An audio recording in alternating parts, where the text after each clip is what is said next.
अहिल्यानगर आणि बीड जिल्ह्याच्या सीमेवर असलेल्या श्री क्षेत्र मायंबा येथे मच्छिंद्रनाथाच्या समाधी उत्सवानिमित्त भाविकांनी दर्शनासाठी मोठी गर्दी केली। आमदार सुरेश धस यांनी देखील दर्शन घेतले।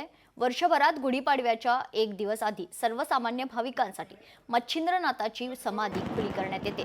सूर्य उगवणीच्या आत पुन्हा समाधीचे दरवाजे बंद करण्यात येतात। दरवर्षी लाखो भाविक अवघ्या काही तासात या समाधीचं दर्शन घेतात। यावर्षी 4 लाखांहून अधिक भाविकांनी संजीवन समाधीचं दर्शन घेतलंय।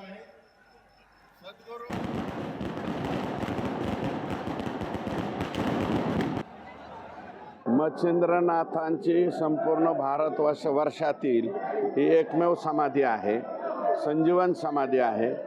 या समाधीवरती हात लावण्यासाठी आणि माथा टेकवण्यासाठी वर्षातलं एकच दिवस असतो, तो गुढीपाडव्याच्या आदल्या रात्रीचा असतो। समाधी झाकली जाते आणि झाकल्याच्या नंतर मग परत जनरल पब्लिकचं दर्शन त्या ठिकाणी चालू होतं।